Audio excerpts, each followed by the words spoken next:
radiografi wrist ya dok, pergelangan tangan ya.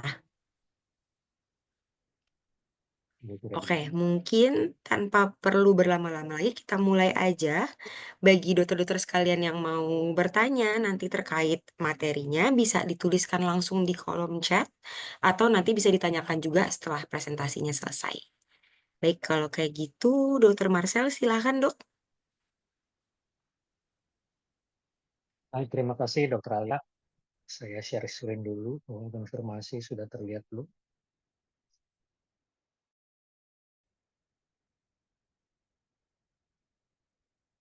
Oke, sudah terlihat dok. Terus ya.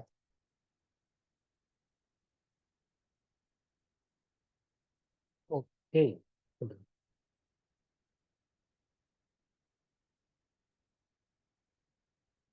Oke, kita mulai ya. Selamat malam. Kita agak berubah jamnya nih kali ini. Biasanya sore jam 5 sore, tapi sekarang kita jam 7 malam berhubung sebetulnya karena tadi masih ada agenda lain, jadi baru bisa mulai pada saat ini. Baik, eh, ini adalah materi mengenai radiografi pada pergelangan tangan yang kita tentunya keseharian aktivitas kita sehari-hari, baik sebagai yang radiolog yang menginterpretasi maupun dari dokter yang mengirim pemeriksaan. Uh, Memang kalau kita bicara radiografi di muskuloskeletal itu imaging memang tidak mudah ya. Karena memang justru gambaran radiografi itu yang sering memiliki banyak diagnosis yang mungkin lebih banyak dibandingkan apabila kita melihat CT atau MRI atau USG. Karena CT, MRI atau USG itu biasanya arahnya sudah jelas mau kemana gitu ya.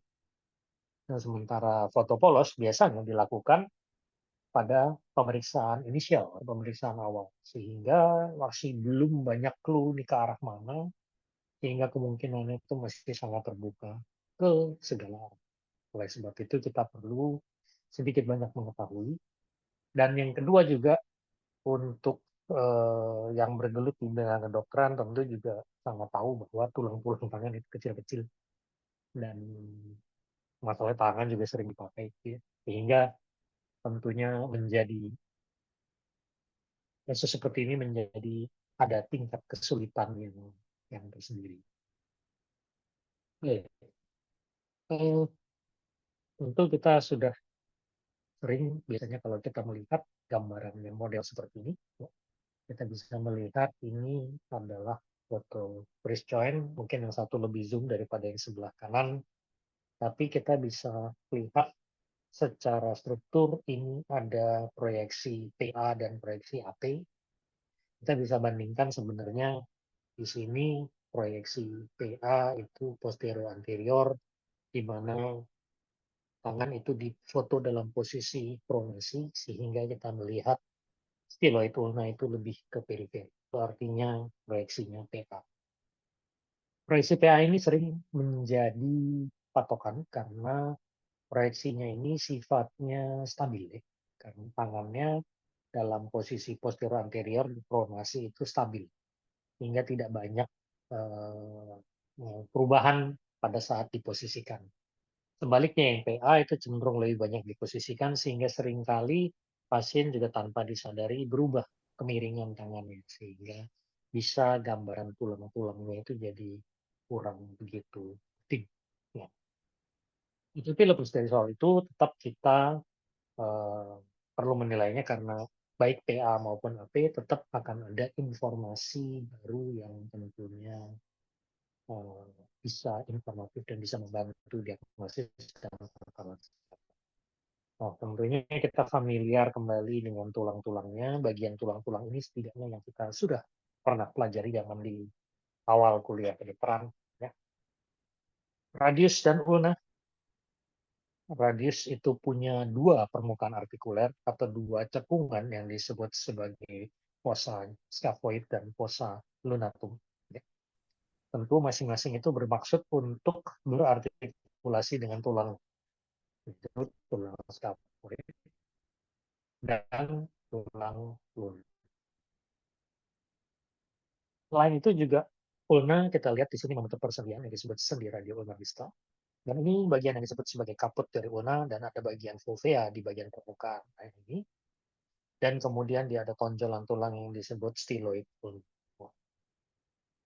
Nah, tentu tulang-tulang karpalnya adalah yang disebutkan di sini, scaphoid, lunatum, triquetrum pisiform, trapezium, trapezoidium, pitetum, dan tentu ngapalinnya bisa dibilang mungkin nggak semua orang mudah mengingatnya. Tapi sedikit banyak kita bisa mencoba untuk menyederhanakannya sesuai dengan fungsi. Karena meskipun sendi-sendi kecil ini kesannya seperti nempel dan diam saja, tapi sebenarnya ada pergerakan antar sendi-sendi ini meskipun itu bisa minimal. Kenapa demikian? Ya karena nanti akan saya perlihatkan di slide berikut ada videonya. Ya. Nanti kita tentu menyederhanakannya karena ini dalam gerakan, terutama fleksi ekstensi dari wrist, terdapat pergerakan juga minimal antara tulang-tulang karpal dari baris yang berbeda. Oleh karena itu, kita bisa golongkan menjadi baris proksimal yang terdiri atas scaphoid, pisiform, triquetrum, dan lunatum, dan row yang distal atau barisan yang lebih distal yaitu trapezium, trapezoidium, capitatum, matum. Baru kemudian di sini kita bertemu dengan tulang-tulang. Nah, tentunya dengan sendiri kita melihat akan ada persendian pada masing-masing level. Persendian ini adalah yang dibentuk antara tulang radius dengan karpal-karpal yang disebut radiokarpal, antara row 1 dan row 2 atau row distal dan row proksimal itu adalah sendi midkarpal, dan tentunya antara row distal dengan metakarpal ada sendi karpometakarpal. Yang kita lihat di sini bagaimana sendi karpometakarpal dari kelima tulang itu bisa dibilang levelnya relatif hampir sama. Sementara midkarpal dan radiokarpal itu membentuk kurvatura yang bisa dibilang paralel atau kongruen satu dengan yang lain. Ini adalah susunan atau alignment tulang yang normal. Nah, tentunya kita tahu bahwa ini dipegangin semua oleh ligamen. Banyak sekali ligamen di daerah tersebut yang tentunya kalau mau kita hafalin, ya susah ya. Ya memang tentu bertahap dan dalam prosesnya memang diperlukan waktu untuk bisa memahami struktur dan pergerakan dari ligamen-ligamen ini termasuk di dalam aplikasi klinis. Tapi sedikit banyak kita bisa coba sederhanakan yang untuk mudahnya ya. Kita simplifikasi kira-kira seperti ini. Yang disebut sebagai ligamen pada tulang-tulang karpal dibagi menjadi ligamen intrinsik dan ligamen yang ekstrinsik. Sederhananya intrinsik itu adalah ligamentum yang menghubungkan tulang karpal satu dengan tulang karpal sebelah. Dan ini merupakan stabilisator utama dari struktur tulang tersebut, sendi-sendi. Intinya antara tulang-tulang karpal sesama tulang. Sementara ligamen yang lapisan lebih di superficialnya, ini yang paling profunda ya. Yang lebih di superficialnya itu adalah ligamen-ligamen yang nyebrang, baik antara karpal ke radius atau ke metakarpal. Jadi yang lintas, bisa dibilang mungkin lintas row, lintas baris. Ya. Nah, ini merupakan secondary stabilizer. Dan memang bisa juga mengalami injury tentunya tergantung sendi mana yang terlibat. Tapi sedikit banyak kita bisa lihat di gambar ini bahwa ada sendi-sendi yang memang nyebrang. Seperti ulno, karpal, radioscapoid, ya, atau dorsal interkarpal, dorsal radiokarpal, ya, itu semua yang ligamentum yang ekstrinsik. Nah, disinilah yang tadi saya maksud kalau kita melihat hubungan antara row proksimal dan row distal. Bahwa sebenarnya sendi-sendi itu berartikulasi satu sama lain untuk pergerakan yang bisa dibilang kompleks yaitu antara fleksi ekstensi, baik antara radiokarpal dengan midkarpal, ya, maupun pada kondisi tangannya itu deviasi baik ke arah ulnar maupun ke arah radial, dan tentunya pergerakan yang kombinasi maupun berputar itu juga menjadi kombinasi dari semua pergerakan.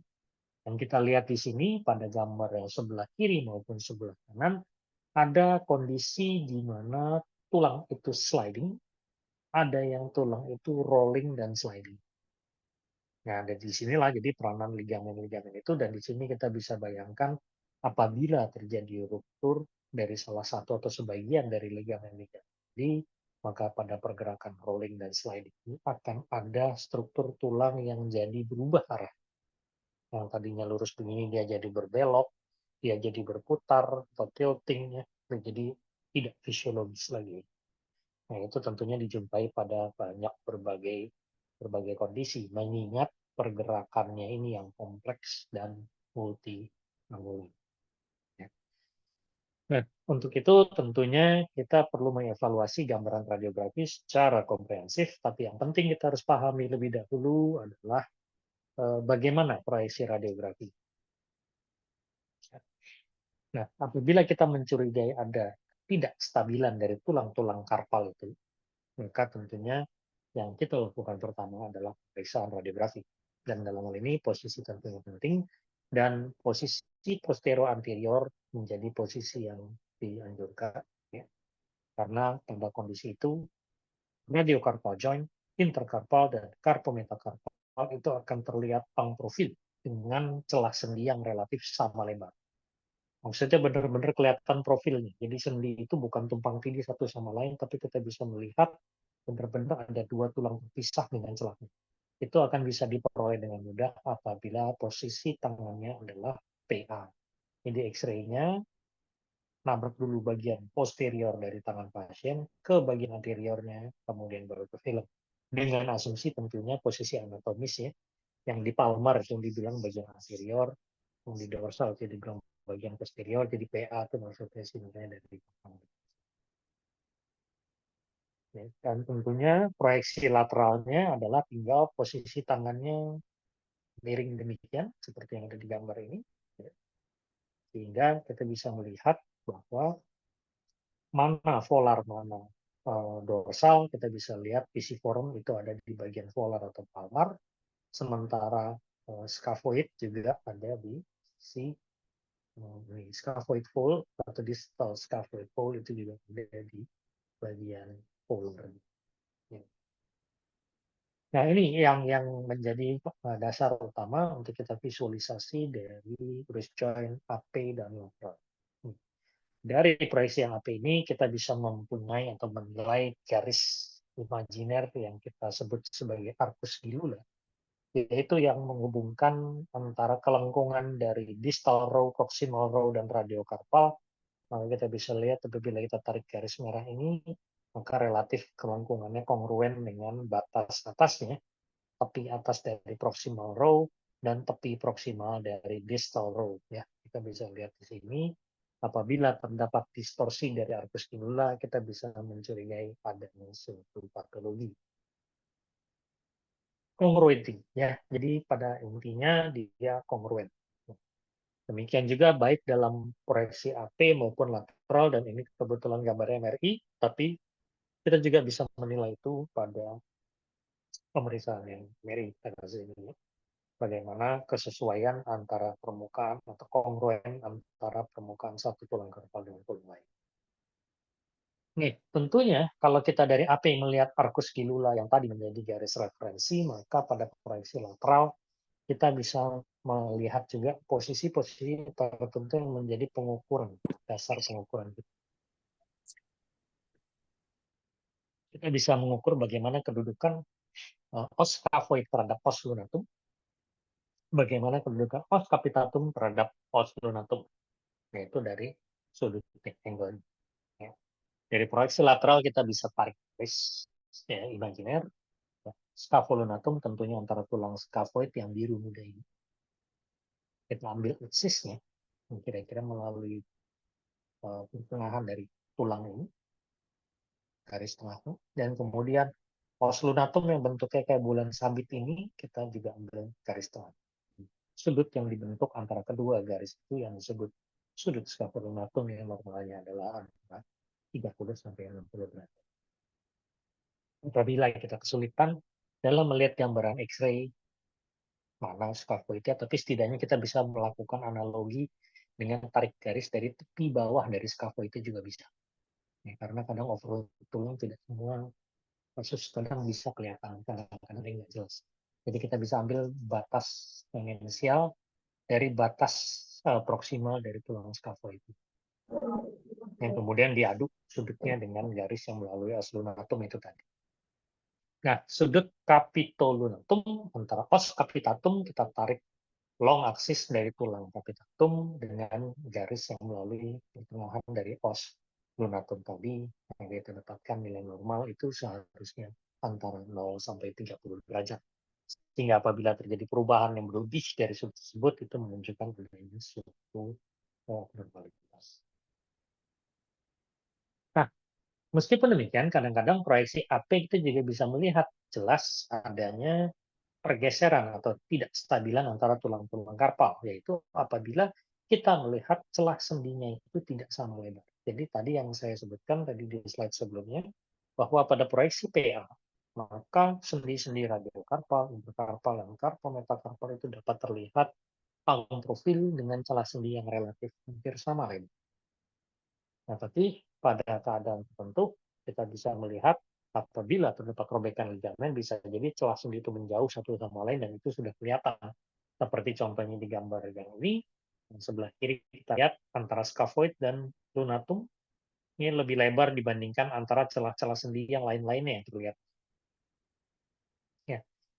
Dan kadang kalau kita pun tidak melihat adanya kelainan, tapi kita bisa melakukan upaya memberikan stres pada sendi, dalam hal ini sebagai contoh scapholunatum, yaitu pemeriksaan itu dibuat dengan pasiennya megang bolpen atau pensil, disebut clench fist atau clench pencil. Jadi disuruh dia genggam pensil sekuatnya, lalu tetap difoto tangan dalam kondisi sedang memegang menggenggam pensil sekuat-kuatnya.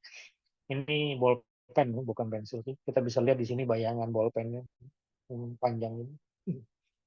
Dan di sini kita bisa lihat bahwa yang tadinya mungkin tidak terlalu terlihat melebar, ternyata celah sendinya bisa jadi sangat melebar. Karena dengan adanya kontraksi genggaman itu akan memberikan stres aksial yang cukup kuat untuk menyebabkan kalau tulangnya ligamennya rusak, maka dia akan terpisah ya, karena aksial force kan dari sini, ya, dari pertengahan pulse radius ke sendi radiokarpal. Sehingga tulang scaphoid dan lunatum jadi menjauh dengan adanya tekanan. Jadi kita bisa mengatakan, wah ini ada pelebaran celah sendi karpalia tepatnya di scapula. Nah, kadang ada proyeksi-proyeksi lain, di mana PA-nya dibuat dengan tangannya miring ke arah radial, tangannya miring ke arah polar, itu bisa-bisa saja. Ya, ada yang bilang bahwa kayak misalnya miring ke arah ulnar di sini, kita bisa mendapatkan visualisasi scaphoid lebih optimal, ya, kalau demikian. Ya, tapi meskipun demikian, zaman sekarang kayaknya jarang melakukan itu ya, karena apa? Ya, karena udah ada banyak teknologi lain seperti CT scan, seperti MRI, sehingga tidak diperlukan proyeksi yang terlalu banyak untuk radiografi, sehingga ini sedikit banyak hanya dilakukan pada kondisi-kondisi khusus ya, atau kalau sudah kepepet tidak ada pilihan lain.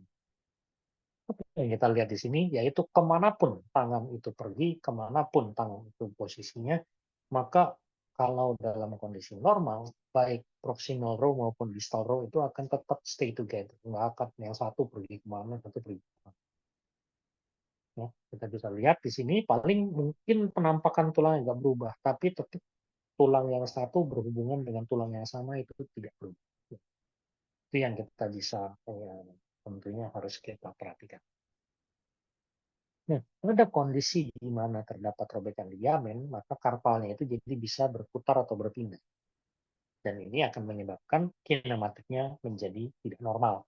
Dan tentunya kinematik yang tidak normal ini menyebabkan tulang-tulang manus dan wrist itu jadi tidak mampu untuk menahan beban fisiologi.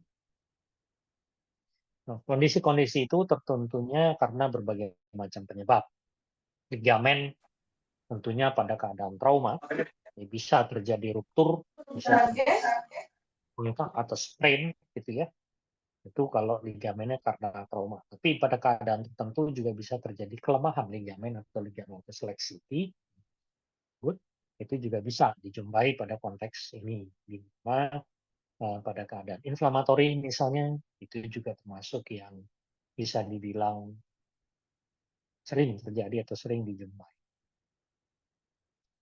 Nah, tentunya usia juga termasuk aging, di mana pada usia yang lebih lanjut biasanya bisa jadi ada ligamen yang barangkali jadi lebih lemah, ya, penyakit kolagen dan sebagainya. Dan ini bukan tidak mungkin beberapa kasus di lapangan yang saya dengar juga sering diketemukan pada usia dewasa lanjut, seperti usia di atas 40 tahun, 50 tahun, yang tiba-tiba dapat ilham untuk melakukan manuver-manuver. Manuver yang saya maksud adalah seperti yoga, pilates gitu ya, di mana harus munyer-munyer dengan tangannya nahan bobot gitu ya, dan sementara dengan kaitan dengan usianya itu sampai bisa geser-geser semua itu.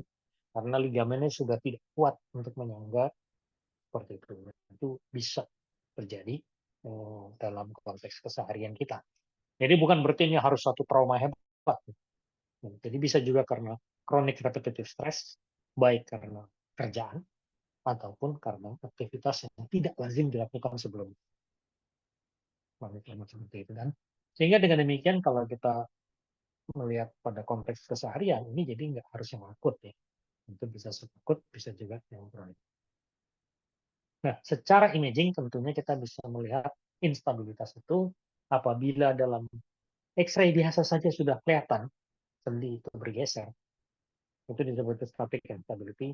Tapi kalau dynamic itu pada X-ray biasa normal. Begitu dikasih stres, baru kelihatan di awal. Entah itu dengan pergerakan tadi, ulnar radial deviation, flange phase, ya, dan sebagainya.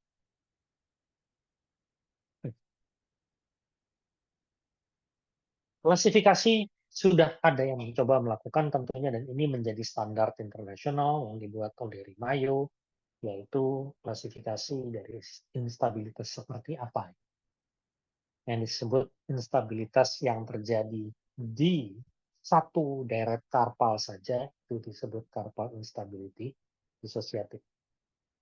Itu terjadi disosiasi, jadi artinya hubungannya bisa. Disassociation, association berhubungan, dissociation berarti jadi tidak berhubungan, dia jadi menjauh entah bergeser ya dari satu sama lainnya, tapi itu terjadi dalam satu deret row yang sama, itu yang disebut sebagai setoseide ya.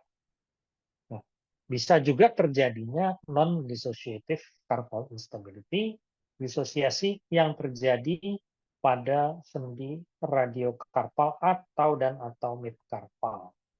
Ya, jadi kayaknya ini yang melibatkan sendinya, bukan tulang karpal row-nya, tapi yang dilihat adalah sendinya. Jadi disosiasi antara radius dengan karpal atau antara karpal proksimal dengan karpal distal. Bisa juga terjadi dua-duanya, kombinasi yang disebut carpal instability complex, dan yang terakhir yang disebut inverted carpus, yaitu carpal instability sekunder terhadap kelainan yang ditemukan di radius dan ulnanya. Sehingga kita tahu kan dalam embriologi perkembangan bahwa tulang-tulang karpal itu kebentuknya belakangan. Kalau anak kecil baru lahir juga difoto, umur 1 tahun difoto, itu banyak belum terbentuk tuh tulang-tulang karpalnya. Tapi radius ulnanya udah. Ini memang numbuh dulu radius ulna. Nah, kalau ini abnormal bentuknya, dengan sendirinya posisi tulang-tulang karpal juga ada perbedaan atau ada lain. Secara garis besar itu bagiannya, kita coba bagi satu-satu. Misalnya apabila kita bagi menjadi yang SID, CND, CIC, dan inverted carpus, maka kalau CED, karena itu CID itu antara adalah kelainan di satu deret row, maka bisa jadi kelainan itu dijumpai di deret row proksimal atau di deret row distal. Di deret retroproksimal tentunya melibatkan ligamentum scapholunatum atau sendi scapholunatum dan sendi triquetral yang kita akan bahas satu persatu. Yang pertama adalah scapholunatum. Nah, scapholunatum instability ini biasanya yang paling sering disebabkan oleh lain. Tapi bisa juga karena ada fraktur scaphoid yang tidak stabil, sehingga dia bergerak fragmentnya. Ya. Bisa juga pada kondisi inflamatori, di mana di situ terjadi kelemahan ligamen. Calcium pyrophosphate deposition disease atau CPPD atau osteonecrosis dari osteonatum yang disebut sebagai kidney disease. Nah, apabila scapular instability tidak dideteksi, ya, maka akan menyebabkan kelemahan sekunder dari ligamen, karpalnya akan berdegenerasi dan akhirnya kolaps. Ya. Oleh karena itu perlu menjadi perhatian khusus. Yang mana barangnya scapholunate itu yang digambar sebelah kanan, itu yang ditunjuk di SL ligamen itu antara S dan L, yaitu scaphoid dan lunatum. Sementara L dan T itu antara lunatum dan triquetrum yang disebut lunotriquetral ligament. Scapholunate ligament, kalau kita lihat secara komponen, dia menghubungkan tulang scaphoid dan lunatum itu secara tiga dimensional, bentuknya seperti huruf U. Jadi ada komponen bagian dorsal, komponen bagian proksimal, dan ada komponen bagian palmar. Ya. Yang palmar yang hijau, yang proksimal yang kuning, jadi kayak huruf U. Dan dari ketiga komponen ini, maka ligamentum scapholantum untuk paling kuat adalah di bagian dorsal. Yang lebih lemah tentunya adalah di bagian palmar. Nomor dua yang lemah di bagian di bagian proksimal yang lebih lemah, dan yang bagian palmar ya. Nah, tentunya di situ juga ada radiocarpal joint capsule, itu letaknya di luar dari ligamentum scapholantum.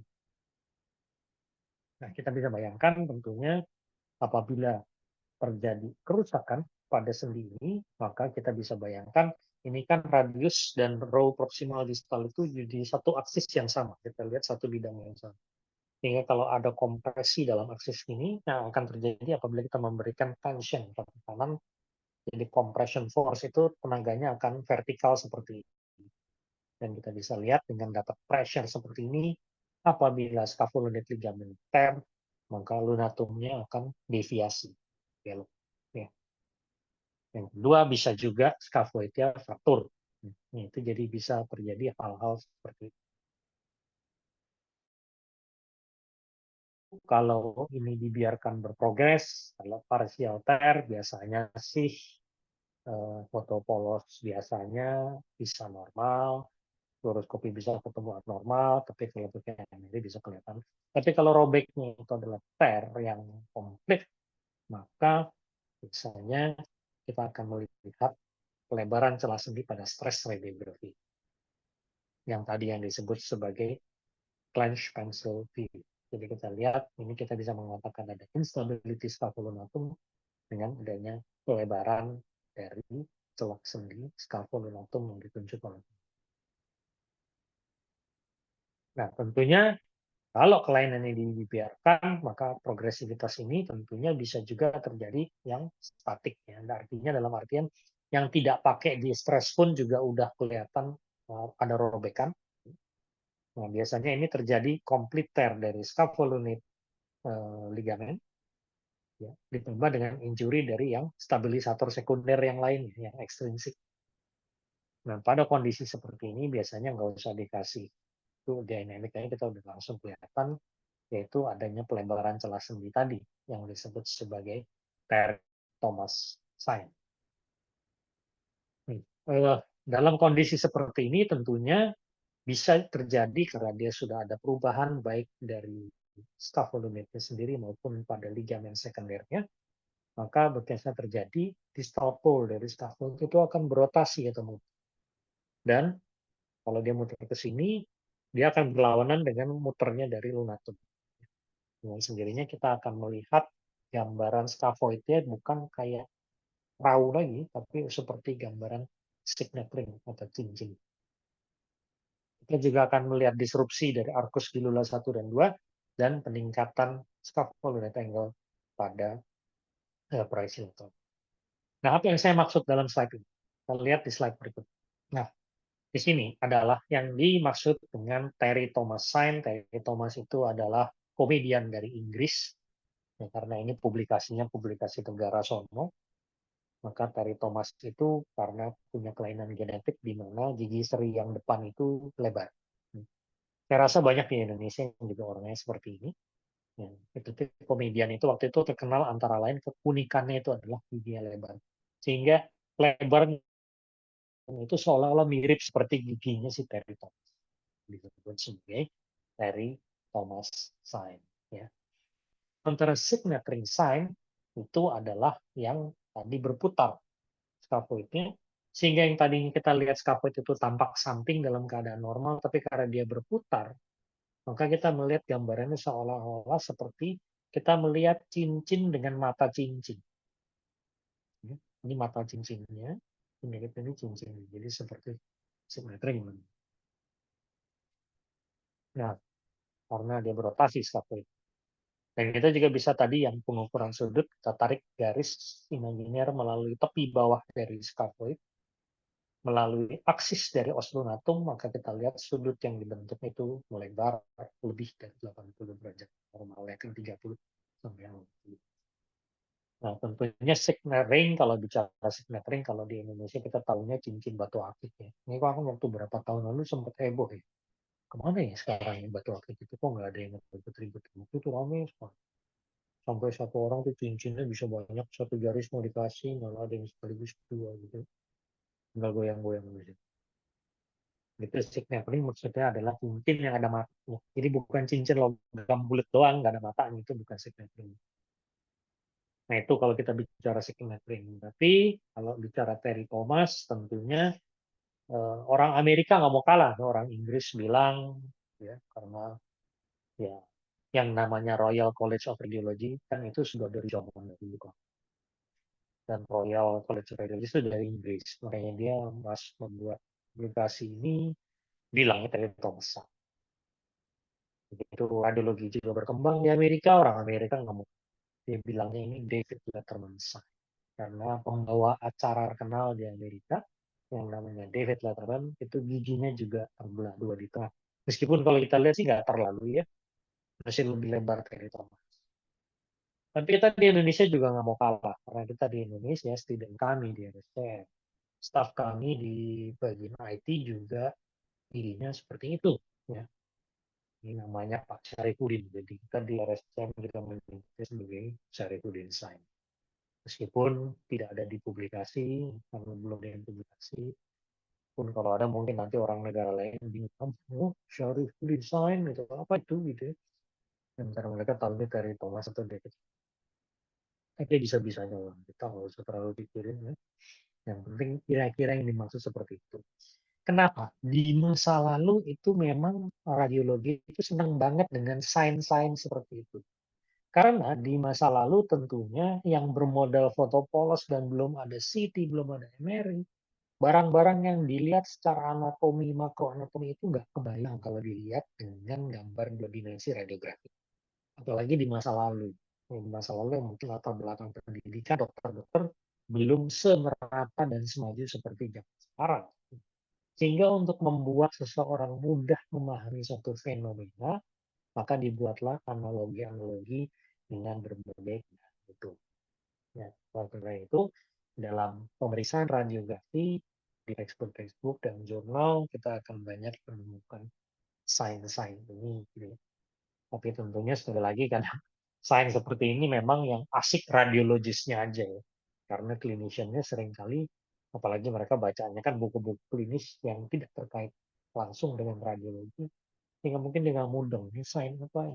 Sementara para spesialis radiologi asik bikin sign-sign sendiri gitu ya. Kayak saya bikin Syarifudin sign gitu kan. Kalau ngomong sama ortopedi mungkin mereka nggak tahu siapa itu Syarifudin. Tapi kira-kira demikian. Jadi harap maklum kalau ketemu sign dari berbagai macam gambaran. Nah, progresnya gimana kalau kemudian ada SL instability? Nah, kemudian pada kondisi yang lebih berat lagi, tentunya dia akan bergeser kemana-mana itu lunatumnya dan scaphoidnya, sehingga akan terjadi di mana lunatumnya itu tilting atau berputar ke arah dorsal. Ini yang ditandai ini kayak bulan sabit, ini kan lunatumnya.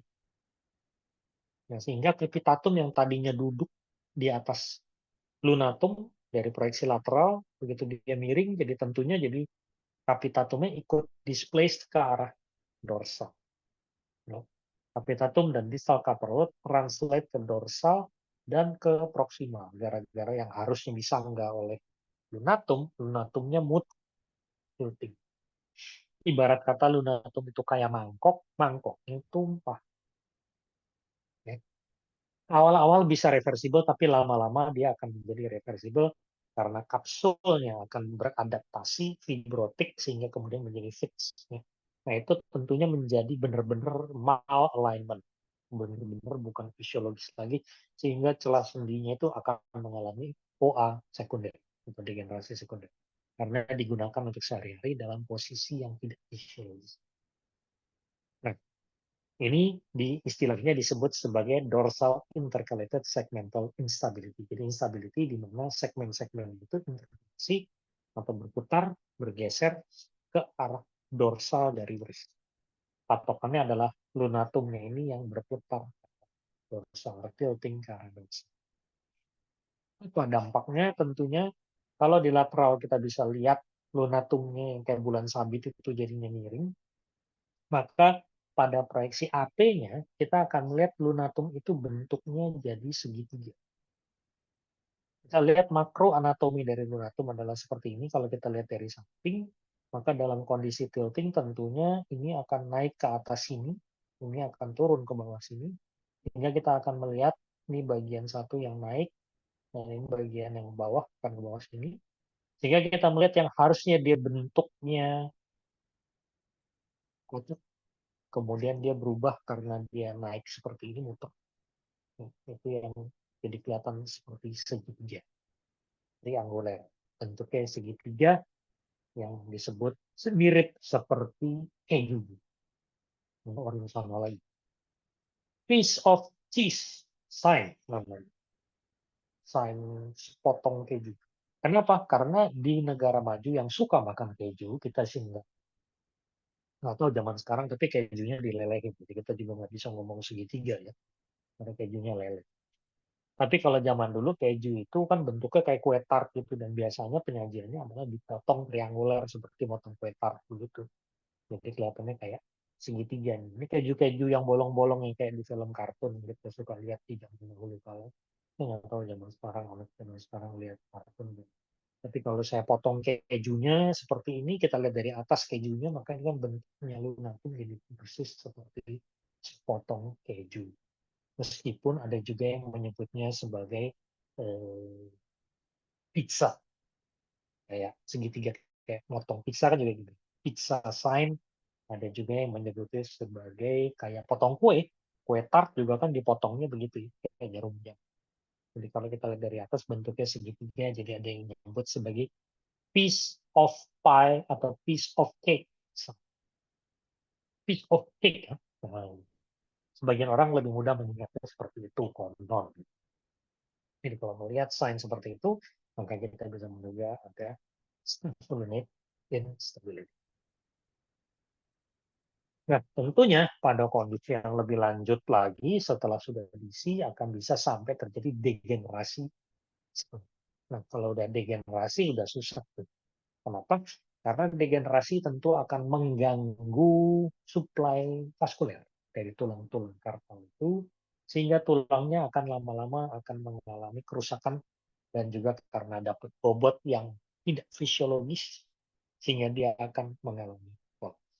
Jadi degenerasi dan kolaps dari tulang-tulang karpal, khususnya yang melibatkan scaphoid dan lunatum, itu disebut scapholunate advance collapse atau SLAC istilahnya. Ada klasifikasi, tapi saya nggak terlalu mikirin itu. Yang penting begitu kolaps, maka tinggi karpalnya jadi berkurang. Nah, bagaimana kolapsnya? Tentu kolapsnya adalah tulang-tulang ini karena udah selain kolaps, pada tahap lanjut juga ada OA sekunder kan tadi yang saya bilang.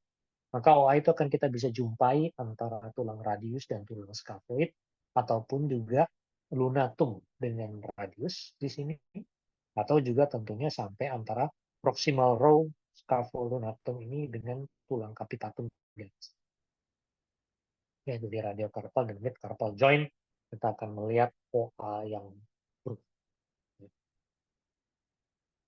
Slug itu tentunya kita bisa katakan ini adalah scapholunate advance collapse apabila kita melihat nomor satu, scapholunate intervalnya melebar. Kita lihat di sini lunatumnya yang ini, scaphoid yang ini, celah ini lebar sampai segini, jelas melebar. Ya. Dan yang kedua kita lihat tentu tulangnya kolaps. Karena harusnya lunatum itu kolaps. Sekarang jadi kayak pipih di satu sisi karena kolaps. Scaphoidnya juga pipih di bagian medialnya, kolaps. Ya. Dan kita akan melihat tanda degenerasi atau osteoartritis dari radioscaphoid joint, celah sendinya menyempit, yang ini belum menyempit, tapi yang ini sudah menyempit, dengan sklerosis subartikular dan osteofit marginal. Dan capitolunatum juga bisa mengalami degenerasi yang di panah titik ini. Ya. Dan kalau kita bicara carpal height, tentu dengan dia lebar dan kolaps, scaphoid dan lunatum, maka dengan sendirinya keseluruhan tinggi karpus itu akan garis hitam ini. Kalau dalam keadaan intak dan normal, scaphoid dan lunatum, maka tentu garis hitam ini akan lebih panjang. Itu yang disebut carpal height. Dan kita bisa mengevaluasi itu dengan menghitung carpal height ratio atau carpal height index. Carpal height, kenapa harus diukur rasio atau indeks? Karena setiap orang habitusnya berbeda. Orang yang badannya besar, Kaukasia, beda dengan ras Mongoloid di Asia misalnya, atau yang di Timur Tengah barangkali juga beda lagi. Kadang ada orang yang tinggi sekali, ada yang cebol sekali gitu ya. Jadi biasanya diambil rasio ya, supaya lebih dan nilai normalnya ada seperti ini, tertera di bagian kanan bawah. Selain selak, ada juga snack. Snack bukan makan siang. Snack yaitu apabila kondisi tersebut disertai dengan fraktur dari scaphoid yang tidak union. Kalau ada fraktur scaphoid yang tidak nyambung, seperti yang di panah hitam ini, kita lihat scaphoidnya terbelah, dan tidak nyambung, non-union, tentu akan menyebabkan instabilitas juga, yang disebut scaphoid non-union advance collapse, atau SNAC. Progresinya nanti nasibnya akan sama, dan biasanya akan bisa terjadi juga fraktur dari scaphoidnya yang ini, dan selain itu juga akan mengalami degenerasi pada sendi radius scaphoid, khususnya yang melibatkan styloid radius ini, yang bisa kelihatan ada formasi osteofit setelah sendi menyempit, sklerosis subartikuler, ya, kita lihat dengan jelas perubahan degeneratif yang terjadi. Berbeda dengan bagian ulnar sini yang celah sendinya masih sama lebar, dan tidak ada sklerosis subartikuler. Yang penting adalah kita mesti ingat ya, bahwa proximal row itu cuma ada 4. Scaphoid, lunatum, triquetrum, pisiform. Jadi kalau sekarang ini ada beberapa tulang kan tentunya jadi pertanyaan. Ini satu sendiri, ini satu sendiri, ini satu sendiri, ini satu sendiri, ini lunatum, ini triquetrum, banyak amat tulang. Berarti pasti ada yang patah non ini. Ya, disebut sebagai snack. Ya. Kembali ke bagian kita, maka tadi kita sudah lihat scaphoidum, sekarang kita lihat yang lunotriquetral. Dan lunotriquetral instability ini biasanya karena cedera pada lunotriquetral ligamen yang biasanya disebabkan berbagai kondisi, seperti usia, ulnar varians di mana ulnanya menonjol, atau ada perilunate injury, ya, atau ada history specific injury tertentu. Yang kita lihat sebenarnya adalah tear dari ligamentum lunotriquetral. Dan juga kita bisa melihat adanya instabilitas statik seperti yang tadi, dengan disrupsi dari arcus pilula, Triquetrum-nya pindah ke proxima dan overlap dengan lunatum. Harusnya kan tidak overlap. Tapi karena dia tidak langsung di pertengahan axial force seperti radius tadi, karena lunate itu lunate triqueter lebih ke samping, maka tidak ada diastasis. Seperti halnya yang kita lihat dari scaphoid. Lunotriquetral instability ini bisa kita lihat juga akan memberikan perubahan yang disebut sebagai visi ya. Kalau tadi DC, lunotriquetral instability biasanya visi atau polar intercalated segmental instability dalam artian maka lunatumnya akan muter, tapi muternya kalau tadi yang DC ke arah dorsal, ini muternya ke arah polar. Kita lihat ini adalah radiografi dari lateral. Ini jempol nih di sini, berarti ini adalah sisi polar ya. Kalau kita lihat di sini kan tangan kita kalau dilihat dari samping, maka jempol itu selalu adalah di sisi polar. Dorsalnya kan nggak ada jempol. Maka berarti lunatum ini yang bentuknya kayak mangkuk ini miringnya ke arah polar.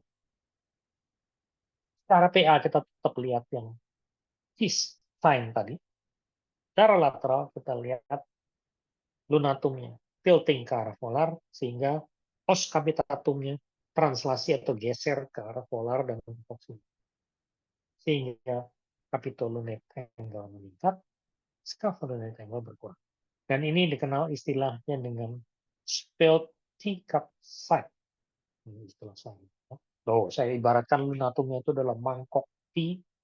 Ya, kalau orang Cina minum teh kan kayak cawan gitu.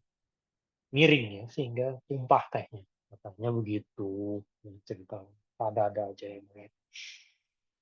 Kalau kita mungkin mangkuk mie baso well, mie baso meatball noodle say nah, kalau kita namanya mungkin intinya tumpah ya.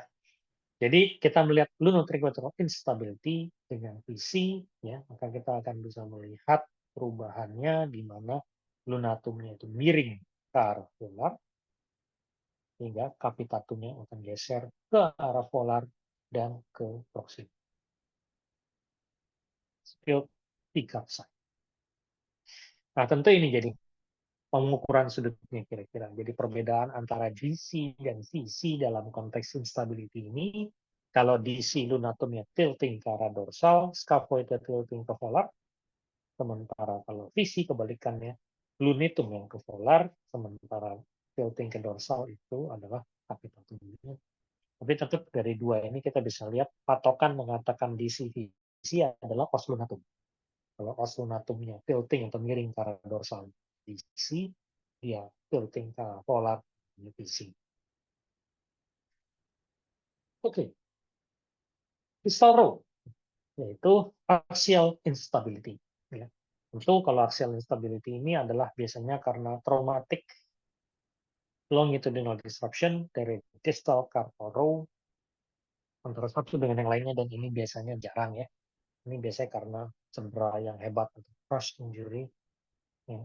Bisa ada sisi axial disruption, ulnar disruption atau kombinasi dua-duanya ya.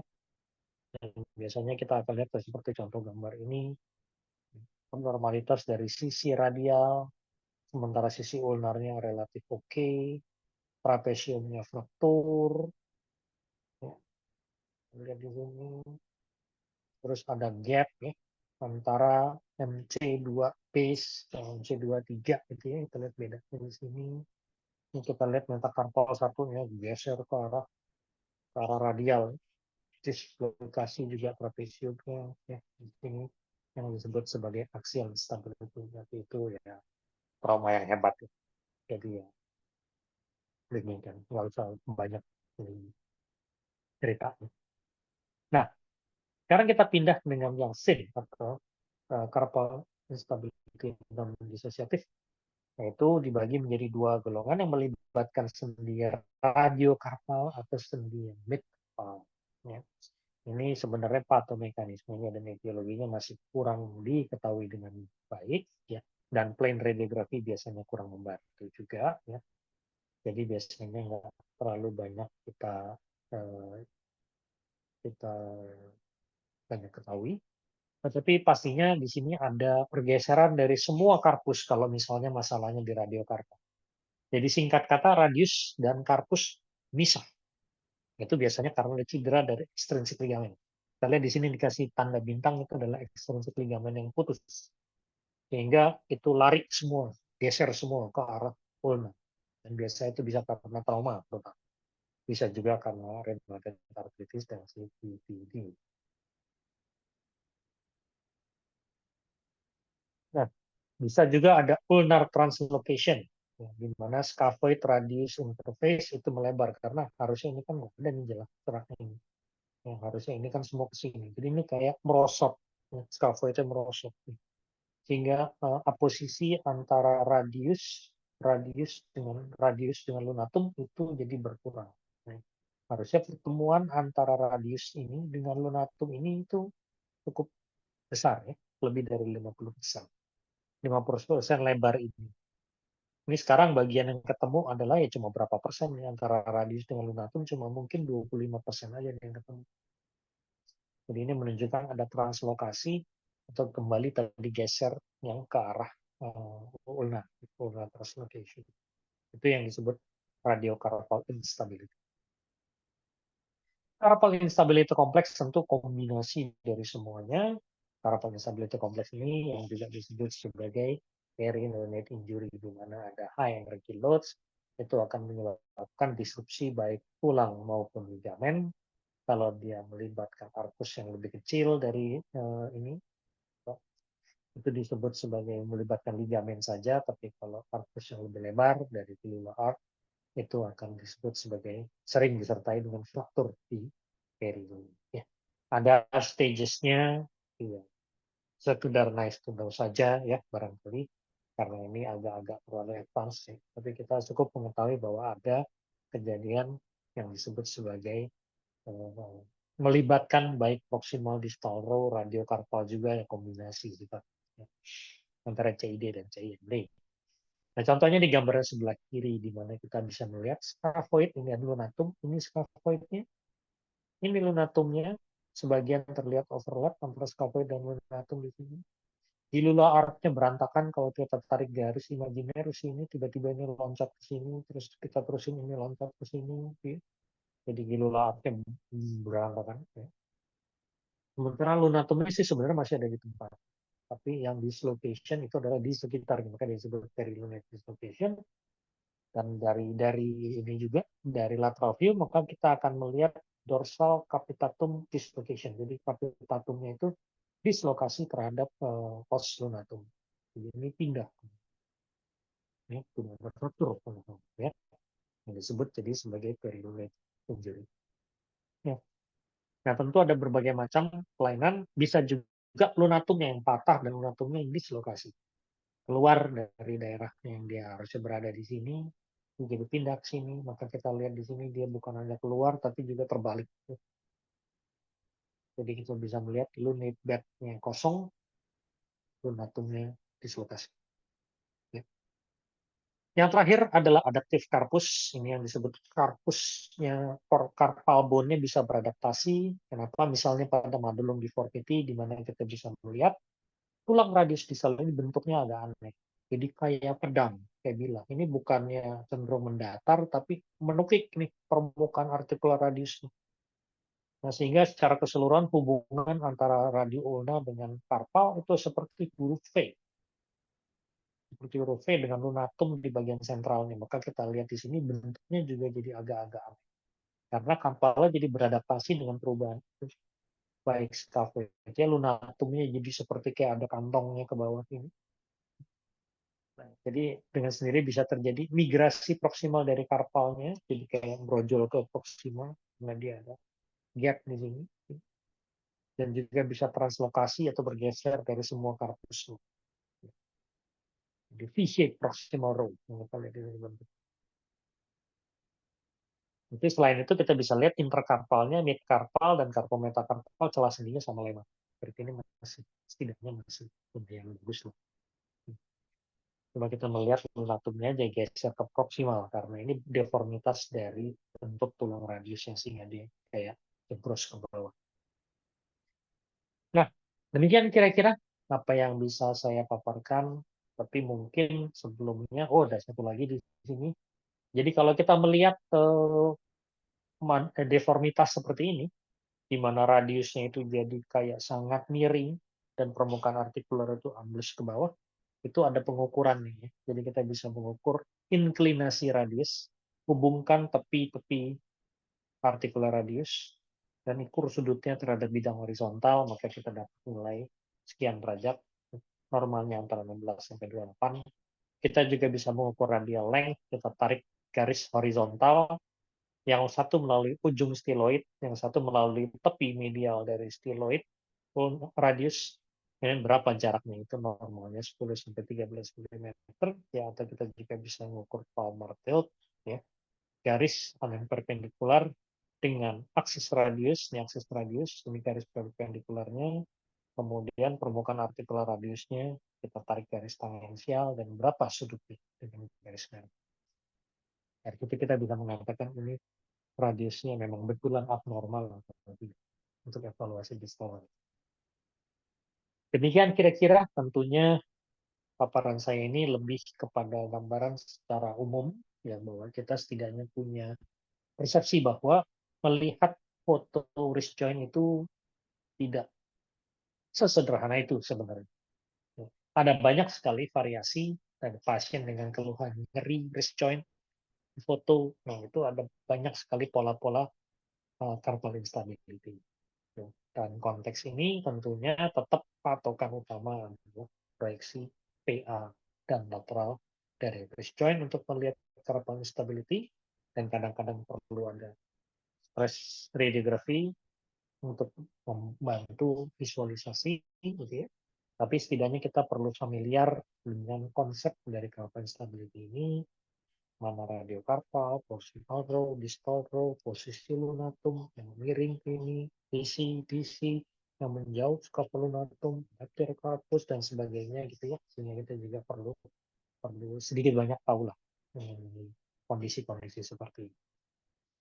Nah, ini arti pentingnya besar, kenapa? Karena orang dalam hidupnya selalu akan banyak menggunakan tangannya, dan instabilitas karpal ini jangka panjangnya adalah terjadi degenerasi atau OA. Dan kita tahu OA itu adalah penyakit yang lifetime, jadi panjang, ya. Panjang orang itu masih hidup, tentunya ini akan menjadi keluhan, sehingga menyebabkan mengaruhi produktivitas, juga mempengaruhi biaya pengobatan, karena jadi panjang dan kemudian tidak ada, nah tentunya sulit untuk menuju ke arah perbaikan, ya. Yang ada malah terjadi degenerasi sekunder, tulang sampai kolaps, yang tadi slack, snack, dan sebagainya gitu, sehingga bisa menjadi masalah kesehatan yang serius. Oleh karena itu, kalau ini bisa dideteksi dengan awal, kita bisa mencegah progresi dari kerusakan tulang-tulang yang menjadi lebih baik. Demikian mungkin yang bisa saya sampaikan pada malam hari ini.